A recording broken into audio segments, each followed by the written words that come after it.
Hi, Unit class.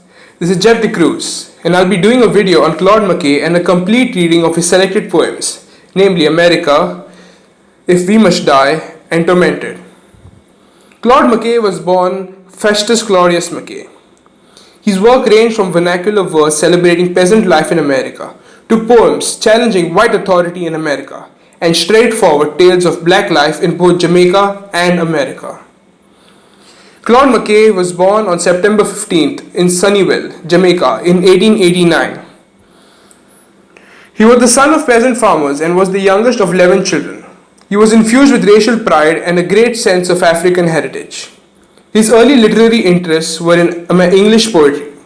Under the guidance of his brother and school teacher, Uriah Theophilus McKay, and a neighboring Englishman, Walter Jekyll, Claude McKay studied British masters, which included William Shakespeare, John Milton, Alexander Pope, and the later Romantics.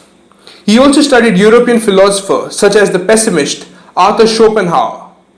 It was Walter Jekyll who advised McKay to stop imitating the English poets and to produce verse in Jamaican dialect. In 1914, McKay moved to New York and settled in Harlem. He encountered racism in New York City, and it was racism that compelled him to continue to write poetry. Claude McKay befriended Max Eastman, a communist and an editor of the magazine Barreto. He published his poem If We Must Die in this magazine. McKay blended African pride with his love for British poetry. He traveled abroad extensively. He visited London, Berlin, Paris. He lived in France for a decade. He lived in Africa, in Morocco, and in the USSR. In the mid-1940s, McKay's health deteriorated. He suffered many illnesses throughout his last years and eventually died due to heart failure in May 22, 1948. McKay's poems talk about America with mixed feelings such as love, hate, and pain. Now let's analyze the poem America. America was published in the Liberator in 1921. It is a reflection on both the attraction and the resentment McKay felt towards the nation in which he spent much of his adult life. America was written while McKay was visiting to visit the USSR. Structured as a kind of love poem, America also reflects McKay's representation for America's achievements and his belief in the noble ideals America was meant to represent. Fun fact: this very sonnet earned a place in the file which the FBI was developing about McKay, thus portraying the racist obsessions of the US forces and the power and energy of McKay's poems. The poet uses an iambic pentameter using the Shakespearean sonnet rhyme scheme, which consists of 14 lines. The rhyme scheme of the poem is A B A B C D C D E F E F G G. The tone of the poem is uncertainty and disappointment. The narrator is unidentified. The poem is written in such a way as if the speaker is speaking about his experiences in America. The speaker condemns the enemy. That is America. He speaks his feelings about America. In the final 4 lines, the poet envisions a future for America where the rich empire crumbles into the sand. Theme: the relationship between a nation and the oppressed. The opening lines of the poem establish the premise that the country feeds off the bodies of its oppressed. In an ironic retort, the speaker refers to America's vigor, giving him strength, erect against of hate. This highlights a dependency where the narrator needs America's resentment to fuel his strength. McKay predicts an outcome of this resentment in the poem's climax, which implies that the same strength that America generates in the speaker will eventually lead to her own downfall. Now let's get on with the figures of speech. Metaphors and similes. Sinks into my throat her tiger's tooth. It's a metaphor comparing America's ill treatment and violence of the speaker to a tiger's bite. Number 2. As a rebel fronts a king in state. It's a simile comparing the speaker to a rebel before a king. Number 3. Like priceless treasures. It's a simile comparing America's wonders to invaluable treasures. Alliteration. Bread of bitterness, tiger's tooth, her hate, touch of time. There's irony present in this poem. like, I love this cultured hell. It's ironic, claiming that the speaker loves America even though it is hell. Then is personification. America is personified as a woman throughout the poem and is also compared to a tigress and a king. Now let's analyze the poem If We Must Die. McKay wrote the poem in response to the outburst of racial violence in the year 1919, which was called the Red Summer because of the race riots that took place. McKay published the sonnet in the New York socialist magazine The Liberator in 1919. He uses an iambic pentameter using the Shakespearean sonnet rhyme scheme, which consists of 14 lines. The rhyme scheme of the poem is AB, AB, CD, CD, EF, EF, GG. The tone of the poem is unyielding, resolute, and inspiring. The narrator is unidentified.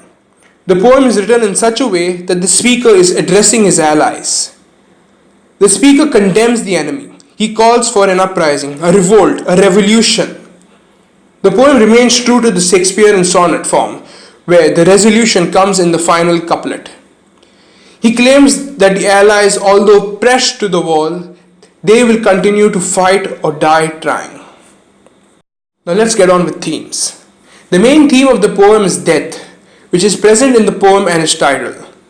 The narrator calls for sacrifice, to die trying, to die with valor and honor. The speaker acknowledges death. He urges his allies to respond to it in a way that gives death meaning.